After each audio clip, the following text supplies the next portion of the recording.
We'll wrap up our section here on jumping biomechanics and jumping performance by examining some equipment effects on jumping performance.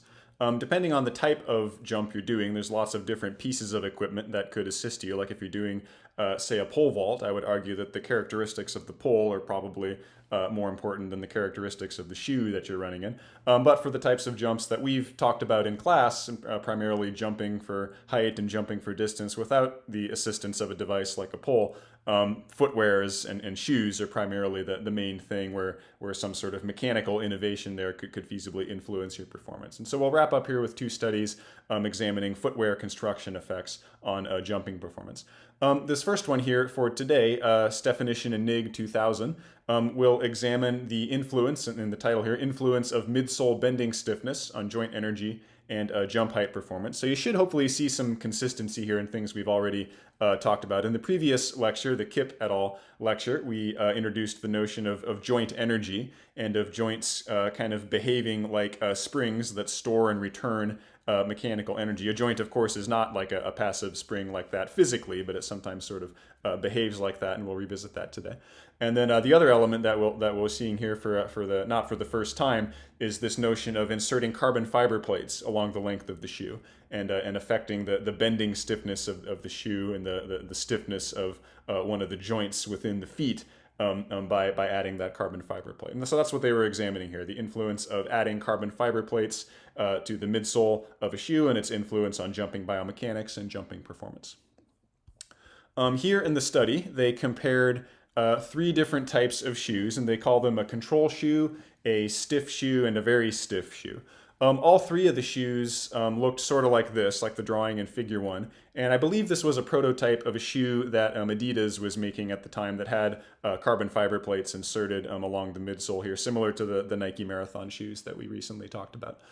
In all three cases, the midsole of the shoe was 5 millimeters thick here.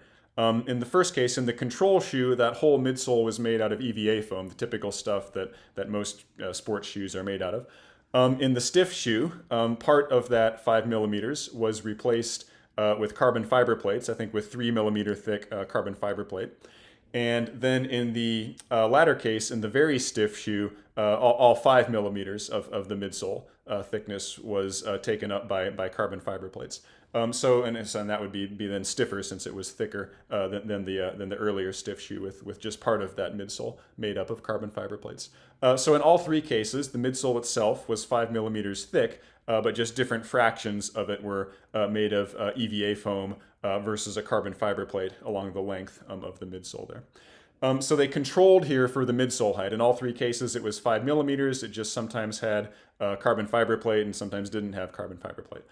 Controlling for that thickness there is important. If you pay any attention to track and field news and stories, you may have seen a story this morning about how track and field governing bodies are changing the allowed thickness of midsoles and shoes for certain races on the track at certain distances.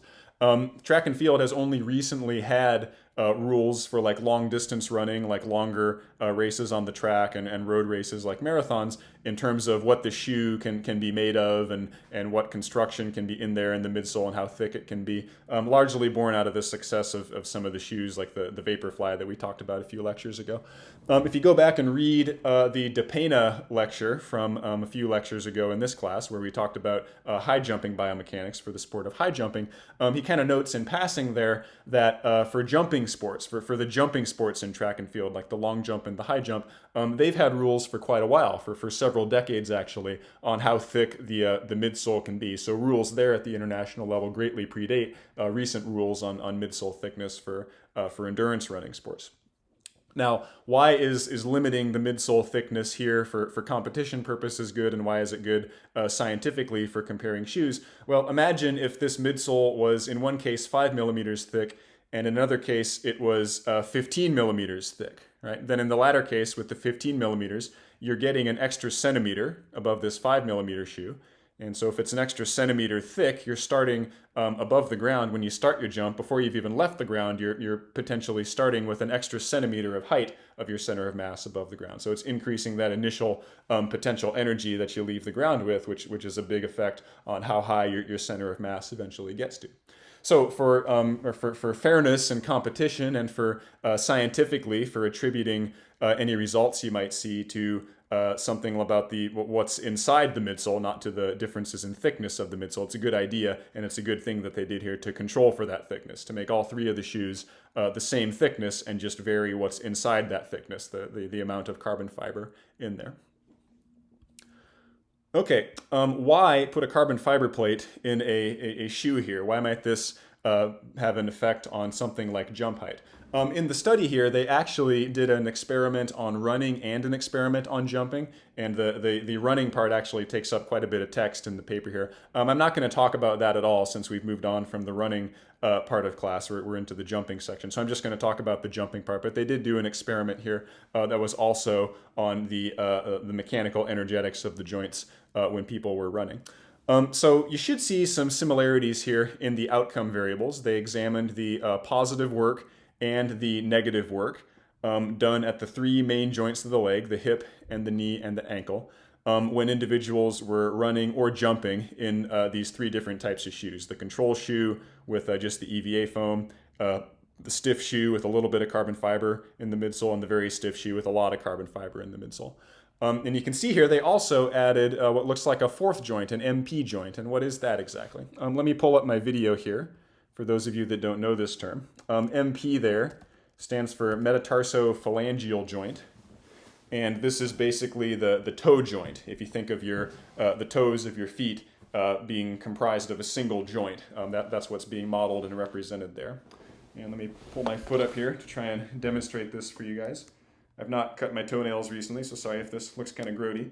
So my ankle joint would typically be considered here, right, between my malleoli of my ankle. My ankle kind of flexes and extends, so that's where my foot articulates with my shank about my ankle joint there.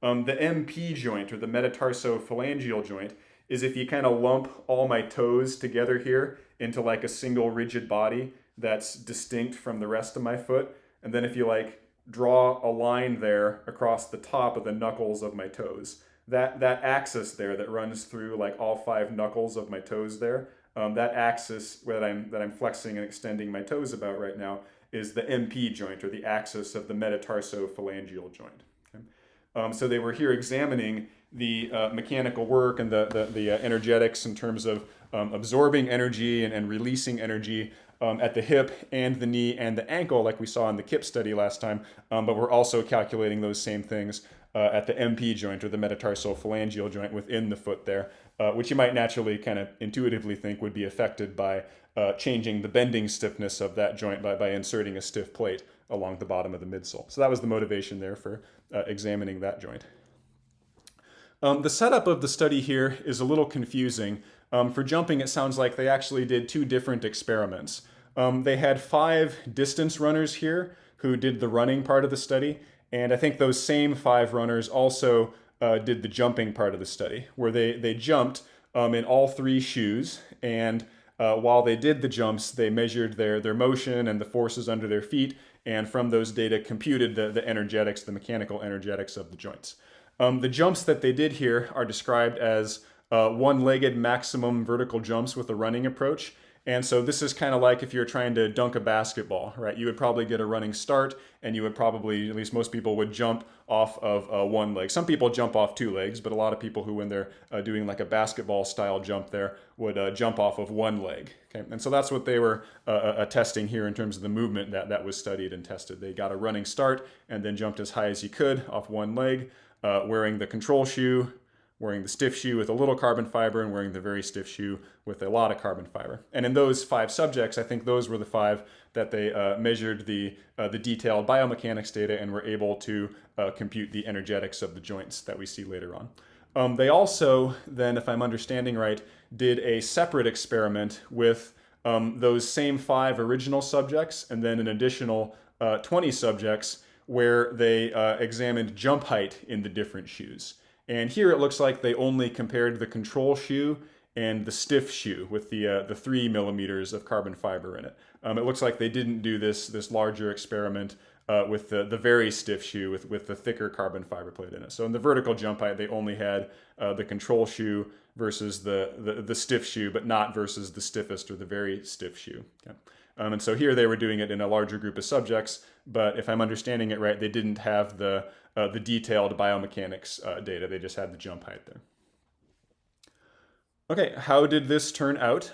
Figure 7 shows you the jump height, and you can see they jumped, I think the actual difference was 1.7 centimeters, but ballpark like 2 centimeters greater jump height when the participants jumped in the stiff shoe. So a little bit under 1 inch increase in your jump height, which is a pretty meaningful difference, right? It's not huge, like it's not like you're increasing your jump height by 20% or 50% by wearing this shoe, but could an extra inch or an extra couple centimeters of jumping make a difference in performance? Certainly if the goal is just jump as high as possible, and who gets to the greatest height, they're the winner, then yeah, that's very meaningful. Could that be meaningful for sports performance, for jumping for tasks in sports like grabbing a rebound or blocking a ball? In things like the NBA, for example, an inch of height or a couple centimeters of height can make a big difference, right? If somebody's 6'7", then they're often able to play positions that somebody who's 6'6" may not necessarily be able to play, or not able to play quite as effectively. So just an extra inch of height or an extra inch or so of jump height can indeed be meaningful for goals in field sports like basketball, volleyball, soccer, etc. So I would say this is a pretty meaningful effect. It's kind of small, but it's definitely one that would be beneficial to performance. It's not a trivially small effect here. Okay, now why did we see this effect? Kind of the theme of the class here. Let's not just observe that people jump higher in these shoes. Let's try to reason out why they jumped higher in these shoes. That is shown, I believe, in table 3 is where you see the overall results for the energy stored and returned in these 4 joints, in the hip and in the knee and in the ankle and in the toe joint, the metatarsophalangeal joint, when individuals jumped in the control shoes versus the stiffer shoes here. This jump, they don't really describe the jump too well, but since it was just, run and jump as high as you can off one leg, I'm guessing most people did a counter movement style jump. They probably didn't do a squat style jump. That'd be very difficult to do with something in a running star. So it's probably safe to say this was like a running one-legged counter movement type jump, where you have that counter movement, you're stretching the main extensor groups of these joints and storing substantial strain energy in them, and then releasing that as a work or positive work done by those joints, ideally increasing the height of the center of mass and the takeoff velocity of the center of mass. Okay. So let's examine here what was going on at those 3 joints. So here where it says negative work, the larger that number is, here for let's just look at the ankle to start with. The larger this number is, the more negative work was done on that joint, mostly during like the downward part of the counter movement. Okay, so the more energy was kind of stored in that joint as elastic strain energy. And let me pull up my video and just kind of demonstrate this again in terms of mechanically what this whole like joint energy storage and return thing and positive work and negative work is getting at. When we talk about a joint storing and returning mechanical energy like this, like a joint having negative work early on in the movement that then becomes positive work later on in the movement, it's sort of treating the joint like it's a rubber band, or kind of like it's a torsional rubber band. The best example I can give, and I don't have any laying around my house, but like if you're into weightlifting, you often put those clips onto the end of the barbell to hold the weights on, and you'll often squeeze them. It'll often be like a clamp type thing that you squeeze, and that opens up the clip. You then slide it onto the end of the barbell and you let it go, and it closes the clip and it grips it and keeps it on there. That squeezing action that you're doing there is kind of a torsional spring, a spring that grabs and has stiffness in the bending direction, not in the longitudinal direction like the rubber band, or the compressive direction like the running shoes. So you squeeze it, and that stores some kind of rotational type strain energy in it, and then if you were to release it, then it would release that energy. Okay, and what does it become? Well, it's kind of context dependent, but in the case of a joint of a lower leg, ideally it becomes work that joint does on the center of mass of the body, lifting it up in the air, increasing its potential energy, or in the act of lifting it up, increasing its velocity in the vertical direction. So kind of the paradigm here is if I'm doing a counter movement jump here, I counter down like this. And the idea there is that when I'm countering down, when I'm squatting down, as I'm doing this motion, I'm stretching my glutes. My glutes are getting longer the deeper that I flex my hip there. I'm stretching my quadriceps. My quadriceps are getting longer the deeper I flex my knees. And I'm stretching my plantar flexors. My plantar flexors are getting longer the deeper that I flex my ankles there. Okay. By stretching those muscles while they're producing force, I'm storing strain energy in the muscles in the form of those eccentric contractions producing force while the muscle is stretching. If you take the force times the amount of stretch, that's the elastic strain energy in the whole muscle there. And at the joint level, that would be manifest as elastic energy stored in the joint. Okay. The idea then would then be, as I then finish the counter movement and push against the ground, then that stored energy, that strain energy in the joints, then becomes positive work, or kinetic energy, energy of motion, or just height of the center of mass in the form of potential energy. Okay? It's not literally saying that these muscles that I was talking about there behave as linear springs, or that the joints behave as like torsional springs. So it's not saying like a muscle is literally a rubber band, or that a joint is like literally like the clip on the barbell. It's just saying that if you look at the data for these things, if you compute the negative work done on the joint in the counter movement and the positive work the joint does to come up against the ground at the end of the counter movement, it looks like it kind of behaves like a spring, where you store some negative energy in it and then release it as positive energy later on when you start moving up in the air. But when I squat down like this, it's not like I'm just now loading my spring up here and all I've got to do is just, magically push some button and I get all that energy back and spring off the ground here. It's not like that's a passive thing, right? It's not like I go down and then my whole body just kind of automatically and passively springs off the ground.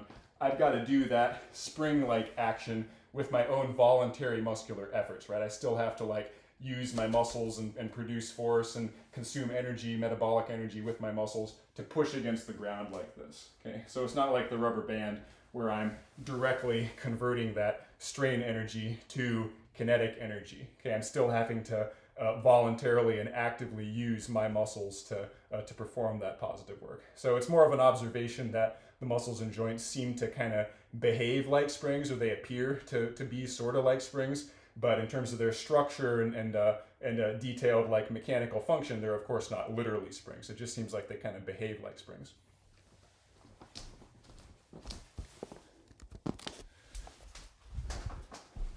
So from this perspective on joints, we can classify joints as either energy, net energy absorbers in a movement, or net energy producers in a movement. If a joint does more negative work than positive work overall, then it's a net energy absorber, or it's kind of dissipating energy out of the system overall, if the negative work is greater than the positive work. If it's the other way around, if it's the positive work is greater than the negative work, then the joint is a net energy producer. Okay. Ideally, for something like jumping, we would like our joints to be net energy producers, right? We would like the positive work to be greater than the negative work, because then that joint overall is going to end up producing an overall positive amount of work and is overall going to be contributing to increasing the mechanical energy in the vertical direction of my center of mass, or at least could, in theory, be involved in doing that. If a joint is an overall net energy sink, or just a net energy absorber without returning much of that energy as positive work, then it's really just kind of like a hole in the overall mechanical energy of the system. Energy is just kind of leaking out of that joint and is not at least directly contributing to increasing the mechanical energy of the center of mass in the vertical direction, which we want for jumping. So let's just examine the control case here. It looks like for our hip, when we were jumping, it generated on average in the control shoe, and so that's the shoe without any carbon fiber in it, 12 joules of negative work and 75 joules of positive work. Okay, so an overall positive amount of total work there, or of like the net work of the joint there. It produced more positive work than it did negative work, so the hip here was a net energy generator when we were jumping. For the knee, it produced quite a bit more negative work than the hip, but still overall positive in terms of if we then take the difference here between the positive work and the negative work, you'd be left with an overall positive amount of work left over. So the knee here was still a net energy generator, just not to the extent of the hip. The ankle, again, absorbed a great deal more energy or a great deal more negative work than the hip, but also produced quite a bit of positive work. Okay? So at least in the control condition here, our three main joints of the leg, the hip, the knee, and the ankle, were all net energy generators, all overall generated a net positive amount of work, accelerating the body up in the air. For the metatarsophalangeal joint, the toe joint, we saw a different story, right? In the control case here, it did not generate any positive work, and it generated quite a bit of negative work, right? About double what the hip generated. So the metatarsophalangeal joint here for jumping was a net energy sink. I was losing energy from my whole system there through that joint. Okay, I was storing energy in that joint, and I wasn't getting any of that energy back as positive work later on in the movement. Okay? That was the case for the control condition. It was also overall the case for the stiff shoe, where it had 20 joules of negative work and no positive work, and was also the case for the very stiff shoe, where it had 17 joules of negative work and essentially no positive work. Okay? If you examine the other joints here in terms of how the overall mechanical energy or the positive work and the negative work varied in those joints in these different shoes, you can see there wasn't, at least qualitatively, a great deal of difference there. In the stiffer shoes, the positive work by the ankle changed from like 100 joules to like 96 joules to like 92 joules. So it was going down a little bit, but not changing a whole lot. The negative work went down to 38 and then back up to 41. So no real clear trend there.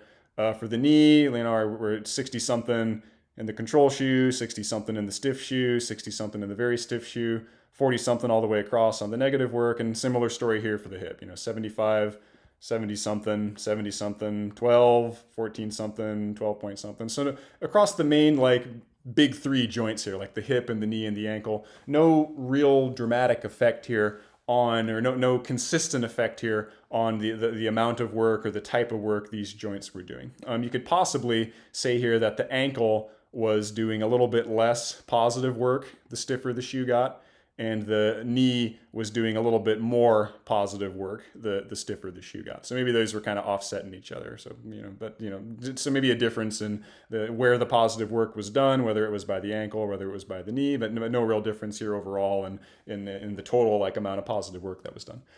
Where they did see some significant differences, and that's what's indicated by these stars here, is that the stiffer the shoe was, the less negative work was done by the MP joint. Or you could also think of this as the less overall mechanical energy was lost by the MP joint. Okay?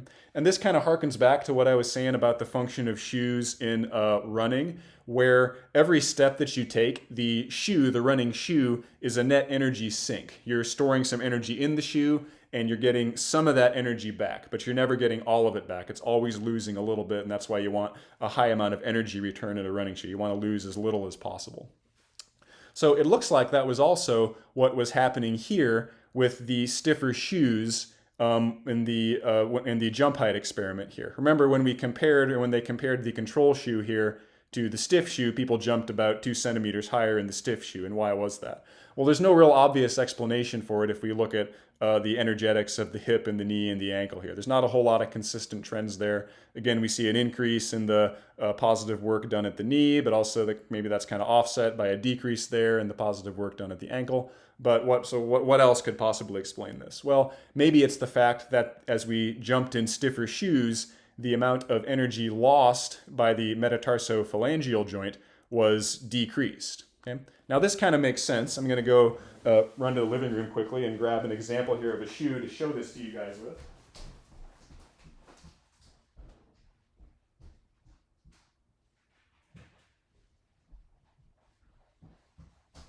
And let's pull up my video here. This so I can hopefully demonstrate why this makes sense, at least why it makes sense to me. Here is my surface, kitchen table, and here is my running shoe. And so my MP joint, my metatarsophalangeal joint, which is going to be about in this spot here, about where maybe where the U and fuel cell here is on my shoe. When this joint is doing positive work, it's going to be bending downward like this. Okay, like imagine if I've loaded up the shoe, and then I'm going to push the toes into the ground to lift the whole shoe up there. Okay. That's this joint, that's that MP joint doing positive work. When it's doing negative work is when it's getting bent in the other direction, like this. Okay? Like if I'm bending the shoe like that, then that's going to be negative work done at that joint. Okay? So what's happening here with the MP joint when I'm jumping is that when I'm in the act of doing the counter movement, I'm loading up the shoe like this, I'm bending the foot like that, but then I'm leaving the ground before it has a chance to kind of recoil like that, and before it has a chance to get that get that negative work stored in the joint back as positive work, and pushing my toes into the ground like this. Okay. So now what happens if I stiffen up my midsole there? Let's suppose that bending stiffness is greater now. Let's suppose it's harder now for me to bend the joint like that. Okay, now what's that going to do? Let's kind of assume a hypothetical case here where this is just like infinitely stiff, right? Where I can't bend it at all. Then when I'm pushing my toe into the ground, later on when I'm pushing off the ground, if my shoe here is not bending at all, then hypothetically I'm going to be able to get the shoe, and through this maybe the whole body, higher up in the air, right?